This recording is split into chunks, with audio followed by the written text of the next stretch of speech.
주의 그 사랑 오늘도 기억하시기 바랍니다. 하나님께서는 우리를 고와 같이 버려두시지 않습니다. 오늘도 오셔서 우리를 붙드시고 우리를 주님의 선한 길로 인도하실 것입니다. 그것을 신뢰하고 믿는 마음으로 오늘도 승리하며 나가는 우리 모두가 다 되기를 주님의 이름으로 축원합니다. 할렐루야.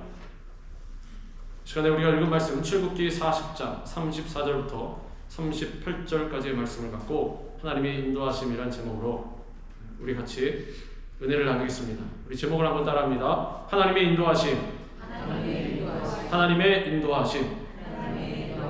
그렇습니다. 우리 하나님께서는 오늘도 우리를 인도하고 계십니다. 우리 뜻대로 나아가고 우리의 생각대로 우리가 계획을 짜서 그렇게 살아가는 것 같아도 그렇지 않습니다. 우리 주님께서 인도하고 계시기 때문에 우리는 살아갈 수 있는 것입니다. 만약에 하나님의 인도하심이 없다, 하나님의 돌보심이 없다라면 우리는 살아갈 수가 없습니다. 우리는 죽을 것입니다. 그렇게 생각하셔야 됩니다. 하나님의 인도하심이 지금 있기 때문에 살아가고 있구나. 내가 하나님의 인도하심이 없다면 나는 죽었구나 라는 생각으로 살아가야 합니다. 그리고 그게 맞습니다. 하나님, 제가 살아가는 동안 왜 하나님께서 나를 인도하시지 않습니까? 왜 나를 내버려 두십니까? 이건 틀린 말입니다. 하나님께서 인도하고 계십니다. 하나님께서 뭐라고 말씀하셨느냐 하면 독수리가 자기 새끼를 날기 위해 이렇게 싣고 날아가는 것 같이 내가 너희를 내 등에 싣고 날아가서 도착지에, 종착지에 딱 내려주신다라고 했습니다. 거기가 어디입니까? 거기가 천국입니다. 우리가 살아가는 이 세상은 그만큼 우리 주님의 인도하심이 없으면 살아갈 수 없는 그러한 광야와 같습니다. 사막입니다. 사막. 이 세상을 보십시오. 선한 것이 무엇이 있는지. 선한 것이 아무것도 없습니다. 왼쪽을 둘러봐도 오른쪽을 둘러봐도 앞과 뒤를 둘러봐도 선한 것은 없으되 하나도 없다라는 것입니다. 척박합니다. 먹을 것이 없습니다. 미래가 없습니다. 소망도 없습니다. 이 세상은 그렇습니다. 왜냐하면 광야와 같기 때문에, 사막과 같기 때문에 낮에는 타는 듯한 더위와 밤에는 얼어붙는 듯한 추위가 있습니다. 사막이 그렇습니다. 광야가 그렇습니다. 그리고 가시와 엉겅퀴로 덮여있고 또 뱀과 전갈의 위험이 있는 곳이 바로 광야입니다.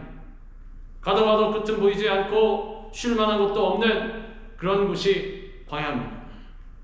출애굽한 이스라엘 백성들이 바로 이 광야를 지나갔습니다. 우리가 걸어가는 인생길도 마찬가지로 이 광야와 같습니다. 이스라엘 백성들의 이 출애굽 사건이 왜 기록되어 있습니까? 우리의 인생도 그와 같다라는 것입니다. 광야와 같이 이런 척박한 곳을 걸어가고 있다라는 것입니다.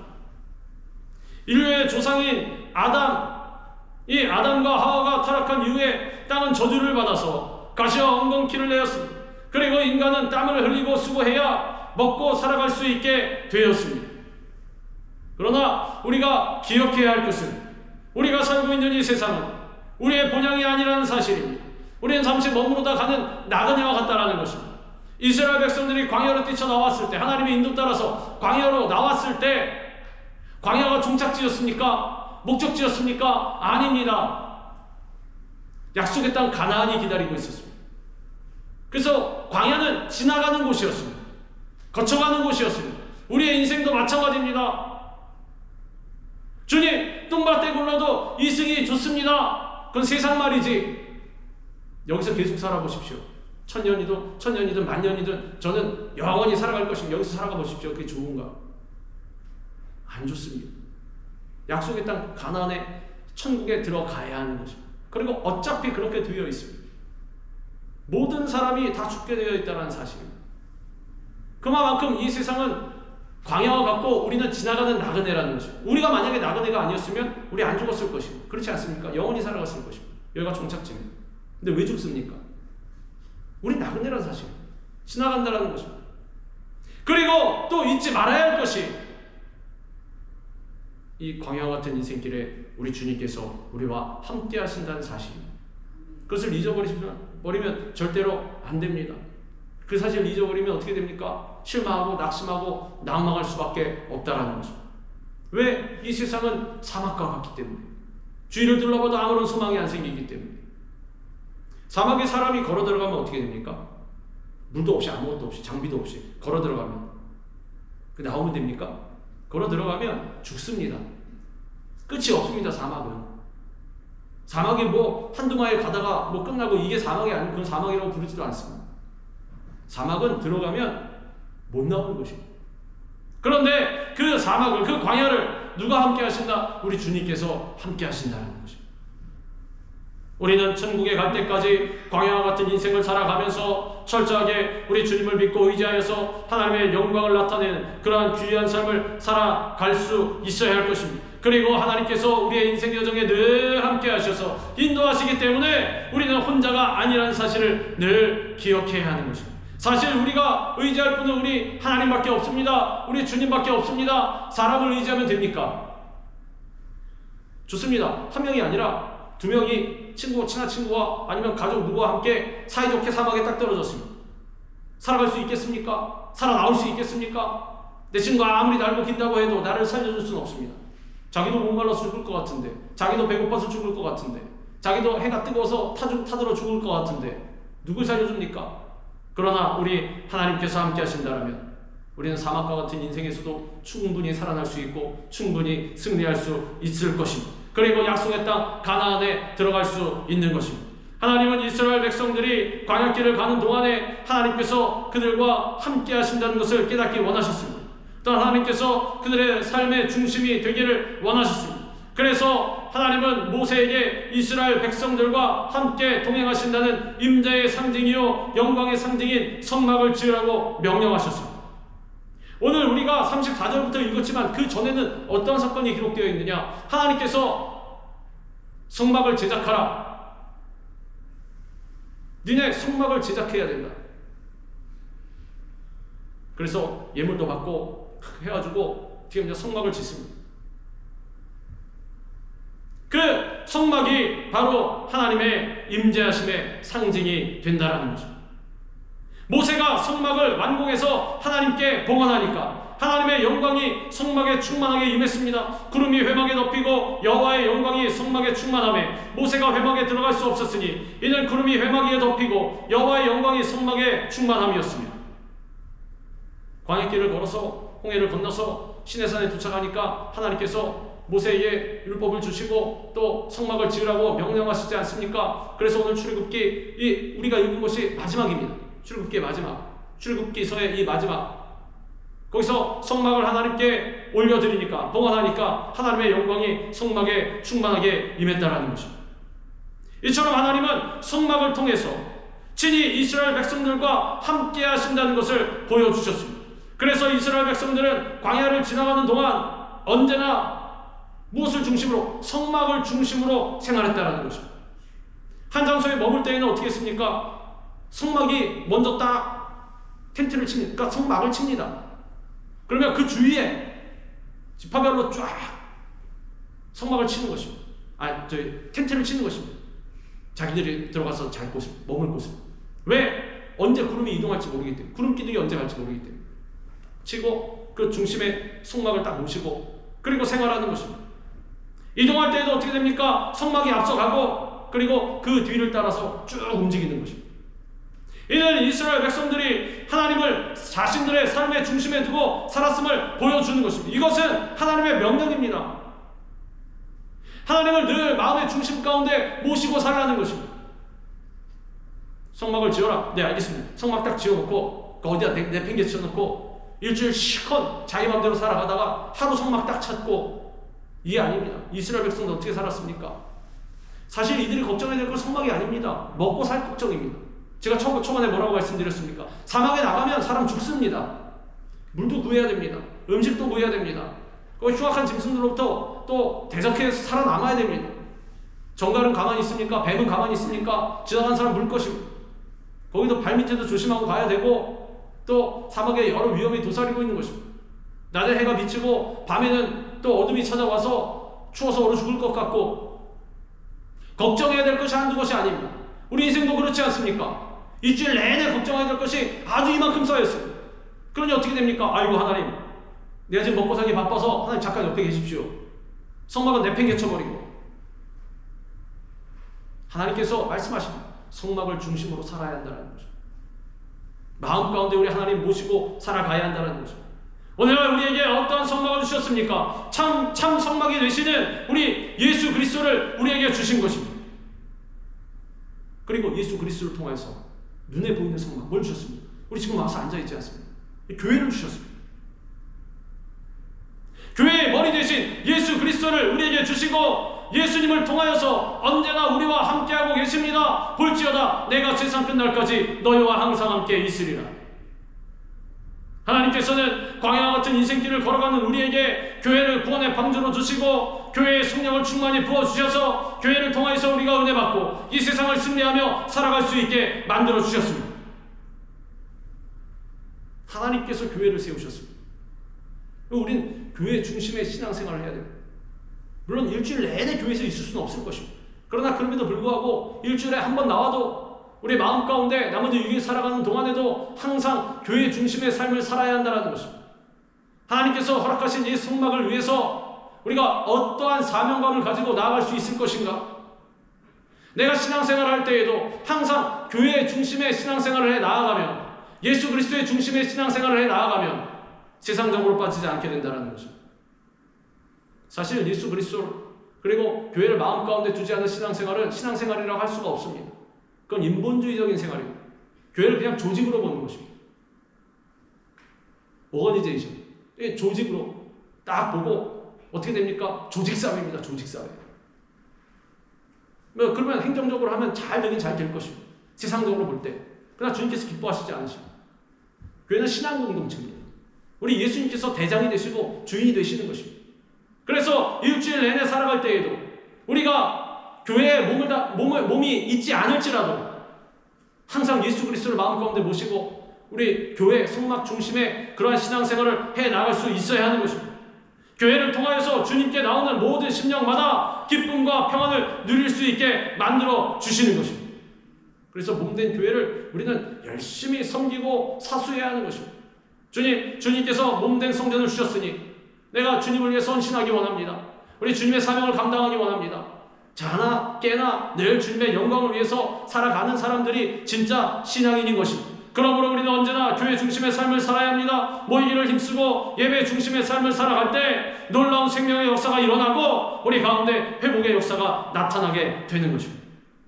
이스라엘 백성들처럼 성막을 중심으로 우리가 삶의 표대를 삼고 또 기준을 세워놓고 주님 섬기며 나아갈 때 우리 가운데 하나님의 기적의 역사가 일어나게 된다는 것입니다. 우리는 늘 예배자의 삶을 통해서 하나님의 영광이 우리의 인생 가운데 나타나도록 힘쓰고 애써야 하는 것입니다. 이스라엘 백성들이 광야를 걸어갈 때 하나님께서 낮에는 구름 기둥으로 그리고 밤에는 불 기둥으로 그들을 인도하시고 보호하셨습니다. 낮에는 여호와의 구름이 성막 위에 있고 밤에는 불이 그 구름 가운데 있음을 이스라엘의 온 족속이 그 모든 행진하는 길에서 그들의 눈으로 보았더라. 하나님께서는 누구 특정인에게만 보여주시지 않습니다. 하나님께서는 이 모든 이스라엘 백성들에게 다 보여주셨습니다. 봐라, 하나님께서 구름 기둥 가운데 역사하셔서 너희를 인도하고 계신다라는 것입니다.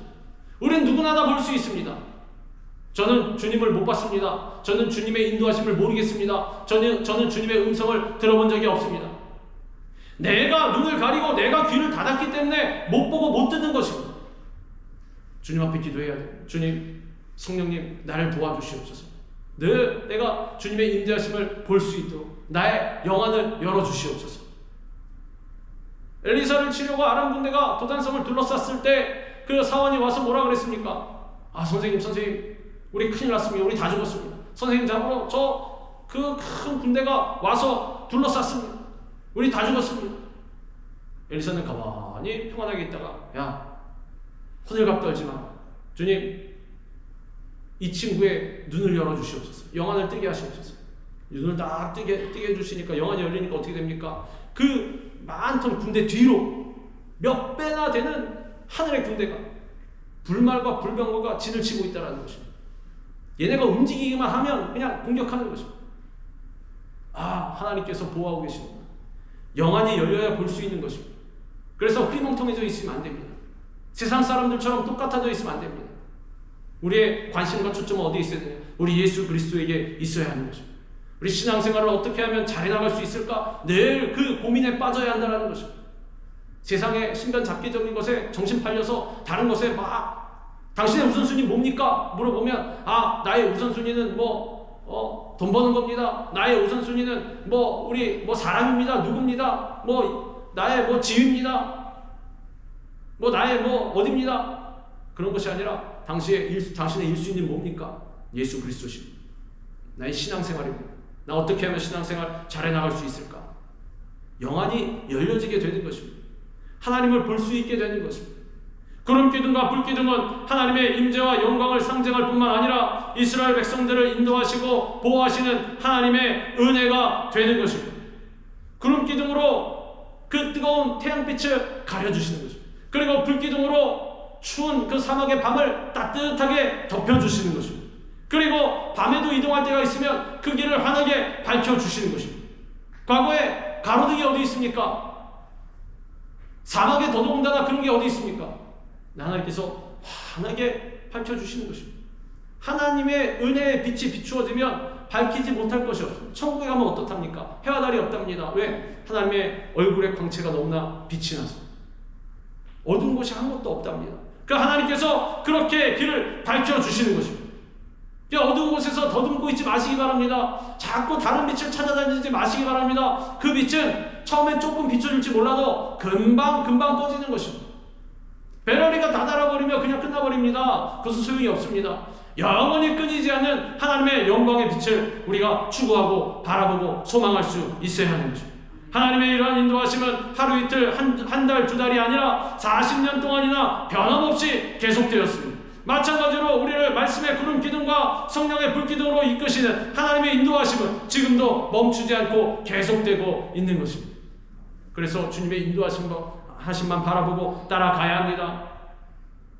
물론 따라가다 보면 답답할 때도 있습니다. 왜냐하면 구름이 떠오르고 가지 않으면 계속 있어야 되지 않습니까? 조금만 더 가면 오아시스 같은데, 조금만 더 가면 광야가 끝날 것 같은데 안 갑니다. 안 가. 그럼 어떻게 됩니까?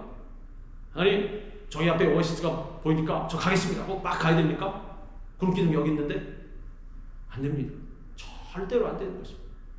반대로 하나님께서 가라 막 가시는데 앞에 막 흉악한 적들이 있고 낭떠러지가 있고 그러면 하나님 길을 잘못 드셨습니다. 하나님께서 잘못하셨습니다. 그 길 아닙니다. 딴 곳 갈 겁니까? 하나님 일로 가시는데?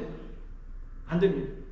하나님 가시면 그것이 가시와 엉겅퀴의 길이라도 저벅저벅 걸어가야 되는 것입니다. 섣불지고 불로 뛰어드는 길이라도 하나님께서 가라 그러시면 네 알겠습니다. 그리고 가야 되는 길. 사드랑 메삭 아벳느고처럼 그냥 가야 되는 것입니다.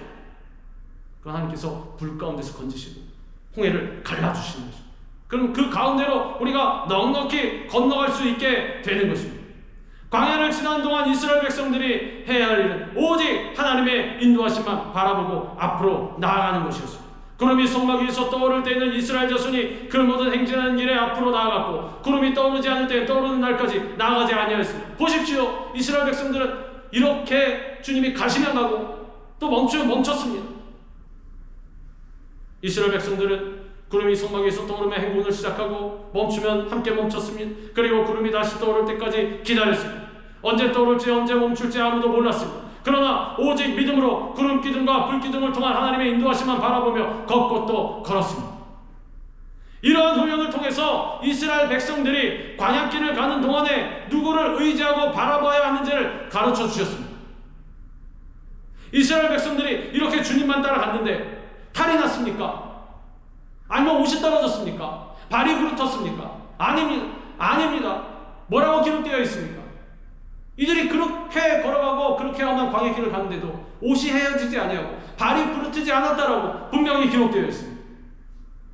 쫄쫄 굶고 못 먹고 못 살았습니까? 맨날 빌어먹었습니까? 거지같이 살았습니까? 아닙니다. 잘 먹고 잘 살았습니다. 맨날 만나를 내려주시지 않습니까? 원망 불평만 안 하면 이들이 솔직히 먹을 것이 없어서 원망 불평한 것이 아닙니다. 목마른 거 조금만 참으면 됩니다. 죽지 않습니다.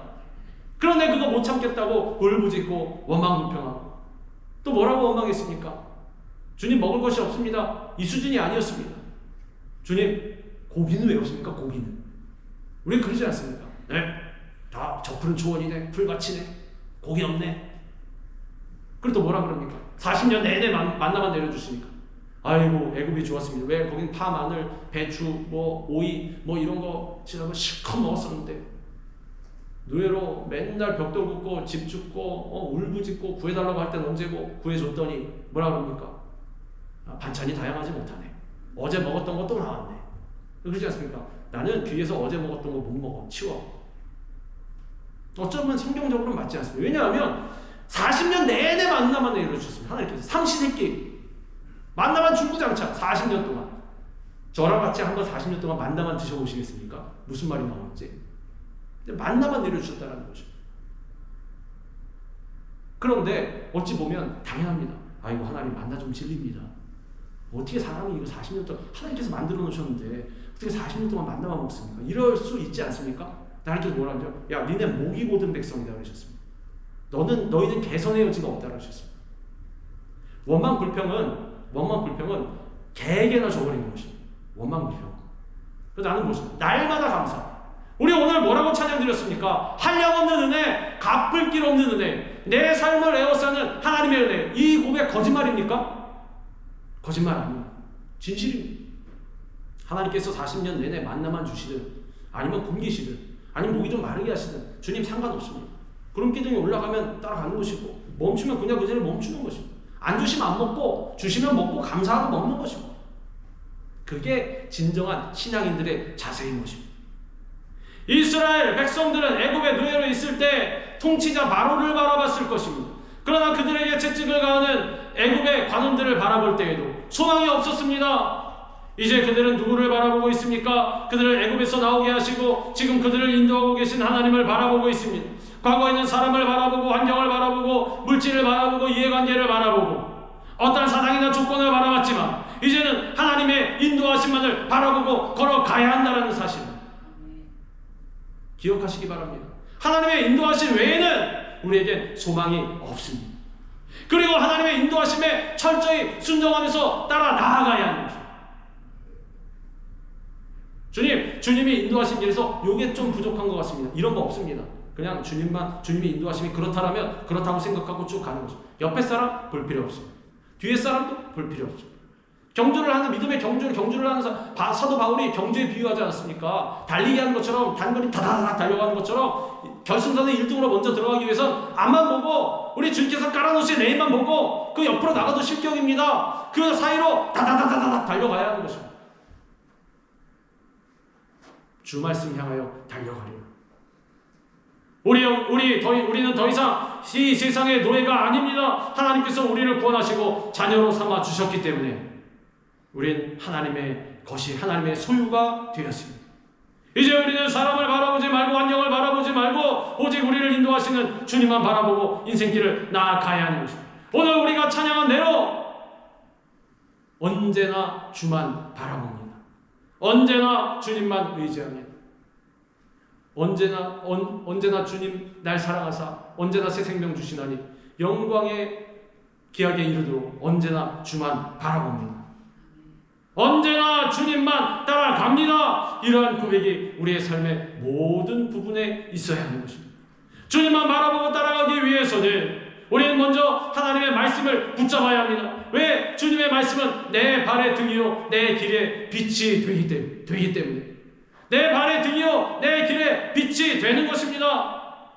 주의 말씀 붙잡을 때 그 말씀이 우리가 가는 길에 등불이요 빛이 되어서 하나님의 인도하심을 따라갈 수 있게 만들어 주는 것입니다. 그래서 우리에게 기록된 말씀을 주셨습니다. 우리는 항상 주님의 말씀을 부지런히 읽고 묵상하고 마음 가운데 채워야 하는 것입니다. 책안에 기록된 이 글자가 나에게 무슨 소용이 있습니까? 그런 말씀 하지 마십시오. 하나님의 말씀이 기록된 말씀, 하나님의 말씀이 우리 마음 가운데 채워질 때 다시 살아나는 생명으로 역사하게 되는 것입니다. 또한 우리 성령의 충만함을 받아야 합니다. 그러나 진리의 성령이 오시면 그가 너희를 모든 진리 가운데로 인도하시리니 그가 스스로 말하지 않고 오직 들은 것을 말하며 장래의 일을 너희에게 알리시리라. 말씀과 성령입니다. 말씀과 성령. 말씀으로 충만하게 채우고 성령의 충만함을 받아야 하는 것입니다. 우리가 때때로 말씀을 읽으면 잘 못 깨닫지 않습니까? 근데 못 깨닫는 것이 당연합니다. 왜? 하나님의 말씀 사람이 어떻게 다 깨닫습니까? 하나님의 말씀인데. 그걸 도와주시는 분이 누구시냐면 하나님의 말씀대로 깨닫고 살아가게 만들어주시는 분이 우리 성령님이십니다. 성령님이 누구십니까? 보혜사, 도와주시는 분입니다. 그래서 우리를 지혜와 명철로 채워주시고 그리고 주님 주시는 그 능력으로 말미암아 말씀을 깨달아 알아 그 말씀대로 나아갈 수 있도록 만들어주시는 것입니다. 그러므로 주님의 인도하심을 받기 위해서 우리는 늘 성령으로 충만해야 하는 것입니다. 하나님께서 오늘도 우리를 인도해 주시겠다고 약속하십니다. 너희보다 먼저 가시는 너희의 하나님 여호와께서 애굽에서 너희를 위하여 너희 목전에서 모든 일을 행하신 것 같이 이제도 너희를 위하여 싸우실 것이며 광야에서도 너희가 당하였거니와 사람이 자기의 아들을 안는 것 같이 너희의 하나님 여호와께서 너희가 걸어온 길에서 너희를 안으사 이곳까지 이르게 하셨느니라. 신명기의 말씀입니다. 이 말씀 언제 했습니까? 가나안 정복전쟁, 가나안으로 쳐들어가기 전에 40년 광야 생활을 다 마치고 이제 가나안으로 쳐들어갈 터인데 여호수아의 이제 인도를 받아서 쳐들어갈 터인데 거기서 당부하는 것입니다. 지금 40년 동안 신앙생활을 너희 삶을 어떻게 살았느냐? 기억해봐라. 돌아봐라. 어떻게 살았느냐? 하나님의 인도하심, 하나님의 보호하심 가운데 이 험한 광야를 잘 지내올 수 있었다는 거죠. 우리의 인생길도 이렇게 잘 지내올 수 있는 것입니다. 그리고 뭐라고 당부하고 있습니까? 이제 앞으로 들어가는 이 가나안 땅에서도 흉악해 보이는 세력, 꺾을 수 없을 것 같은 그러한 세력들이 있을 터인데 두려워하거나 놀라지 말라. 하나님께서 40년 동안 너희를 보호하신 같이 앞으로도 승리하게 만드실 것이고 이 땅을 차지하게 하실 것이다. 말씀하고 있는 것이고 하나님께서 우리보다 먼저 앞서 가시는 것입니다. 전진 앞으로 하고선 나는 뒤에 남아있고 이게 아닙니다. 하나님 뭐라고 말씀하시죠? 나를 따르라. 나만 따라와라. 이게 진짜 용장입니다. 명장입니다. 나를 따라와라. 내가 앞서간다. 내가 가장 먼저 간다. 걱정하지 마라. 내 뒤만 따라와라. 하나님 뒤만 따라가면 되는 것입니다. 하나님께서 우리를 위해서 대신 싸우시는 것입니다. 이스라엘 백성들도 그랬습니다. 홍해 앞에 가로막혔을 때 하나님께서 뭐라고 하셨습니까? 너희는 그냥 가만히 있어. 하나님께서 생각하시는 오늘날 구원을 보라. 전쟁은 하나님께 속한 것이니 하나님께서 싸우시리라. 우린 싸울 필요가 없습니다. 우리가 그것은 무엇이냐? 주님 앞에 엎드려서 기도하면 되는 것입니다. 여호사밧이 기도한 것 같이 하나님 앞에 엎드려서 기도하는 것입니다. 하나님께서 우리를 안아주사 약속의 땅에 이르게 하시는 것입니다. 그러므로 우리는 조금도 염려할 것이 없습니다. 하나님이 우리에게 주신 이 약속의 말씀을 붙들고 오직 믿음과 감사함으로 주님의 인도하심을 따라가기만 하면 되는 것입니다. 바울은 고린도전서에서 우리를 인도하시는 분, 우리가 따라야 할 분이 바로 예수님이라고 말하고 있습니다. 형제들아, 나는 너희가 알지 못하기를 원하지 아니하노니 우리 조상들이 다 구름 아래에 있고 바다 가운데로 지나며 모세에게 속하여 다 구름과 바다에서 세례를 받고 다 같은 신령한 음식을 먹으며 다 같은 신령한 음료를 마셨으니 이는 그들을 따르는 신령한 반석으로부터 마셨음에 그 반석은 곧 그리스도시라. 출애굽기 이스라엘 백성들을 지금 말하고 있지 않습니까? 사도 바울이 뭐라고 합니까? 광야를 지나올 때 신령한 음식을 먹고 신령한 음료를 마셨는데 그 음료를 낸 반석이 누구냐? 우리 예수 그리스도시다. 기가 막히지 않습니까? 우리 인생길에서도 분명히 주님께서 만나를 내리시고 반석을 터뜨려서 물을 마시게 하실 것입니다. 그렇게 해주신 본체가 누구십니까? 우리 예수 그리스도십니다. 누구를 통하여서? 우리 예수님을 통하여서. 그래서 처음에 말씀드린 대로 우리 예수님 중심의 인생, 그리고 성막, 우리 교회 중심의 인생을 살아가야 한다는 것입니다. 생수의 강물이 예수 그리스도를 통하여서 이 제단을 거쳐서 퍼져 나아가는 것입니다. 신령한 음료가 우리에게 공급되는 것입니다. 광야와 같은 인생길에 우리를 인도하시는 분은 바로 우리 예수님이십니다. 예수님으로부터 터져 나오는 생수가 우리를 살리고 우리를 치료하고 우리를 날마다 새롭게 만들어 주십니다. 우리가 일생 살아갈 동안에 믿고 의지하고 바라볼 대상, 우리 예수님밖에 없는 것입니다. 믿음의 주여 또 온전하게 하신 이 예수를 바라보자. 그는 그 앞에 있는 기쁨을 위하여 십자가를 참으사 부끄러움을 개의치 아니하시더니 하나님 보좌 우편에 앉으셨느니라. 예수 그리스도를 바라보자. 그리고 어떻게 살아가자? 예수님처럼 살아가자. 우리에게 있는 십자가가 다 있을 것이고, 우리에게 지워진 개인의 십자가가 다 있을 것이고, 예수님은 예수님에게 지어진 십자가를 어떻게 하셨습니까? 아이고 힘들어 못하겠다 못해먹겠다 내팽개 쳐버리셨습니까? 아닙니다. 그 십자가를 참으사 부끄러움을 개의치 아니하시더니. 우리도 그렇게 살아가야 합니다. 각자에게 맡겨진 십자가가 다 있을 것입니다. 그러나 그 십자가를 어떻게 됩니까? 우리 예수님처럼 십자가를 묵묵히 지고 참으면서 부끄러움을 개의치 않고 우리 먼저 걸어가신 예수님 등만 우리가 쳐다보면서 따라가는 것입니다. 예수님 지금도 십자가를 우리를 위해서 지고 가실 것입니다. 우리도 그 십자가를 지고 가시는 뒷모습을 바라보고 우리도 자신의 십자가를 지고 주님을 따라 가야 하는 것입니다. 우리는 광야와 같은 인생길을 가는 동안 오직 예수님만 바라봐야 합니다. 어떤 문제를 만났다 할지라도, 어떤 절망에 처했다 할지라도, 원수들이 짓밟고 헤아려 한다 할지라도 우리의 인도자 되신 우리 주님만 바라보며 나아가야 합니다. 예수님만이 우리의 모든 어려움과 고난과 역경과 그리고 문제 해결자가 되시는 것입니다. 주님이 함께 하시면 모든 문제를 넉넉히 이기고 원수의 목전에서 상을 베풀어 주시는 놀라운 은혜를 체험하게 되는 것입니다. 주께서 내 원수의 목전에서 내게 상을 차려주시고 기름을 내 머리에 부으셨으니 내 잔이 넘치나이다. 다윗과 같은 그러한 고백이 우리 모두에게 있기를 바랍니다. 물론 지금은 눈에 보이는 것도 없고 귀에 들리는 것도 없고 손에 잡히는 것도 없을 것입니다. 심지어 내 앞길이 칠흑같이 어둡게 보일 것입니다. 아무리 좋게 보려고 해도, 아무리 소망을 갖고 보려고 해도 잘 안 보일 때가 있을 것입니다. 그러나 그럼에도 불구하고 우리는 어떻게 영의 눈을 떠야 합니까? 그래도 예수님만 바라봅니다. 교회 중심의 삶을, 신앙생활을 해 나아갑니다. 하나님 말씀과 성령으로 충만하게 되길 원합니다. 원망불평하지 않습니다. 늘 감사하면서 나아갑니다. 하나님 나를 인도하여 주옵소서. 일생을 살아가는 동안 우리와 함께 하신 하나님만 바라보고 하나님의 인도하심과 보호하심을 믿고 우리의 인도자 되시는 예수님만 따라가시기 바랍니다. 그러면 우리의 목자 되신 주님께서 원수의 목전에서 우리에게 상을 베푸시는 놀라운 은혜를 체험하게 될 것입니다. 우리 모두에게 오늘도 계속해서 이와 같은 은혜가 영원히 넘쳐나기를 우리 주님의 이름으로 축원합니다. 기도하겠습니다.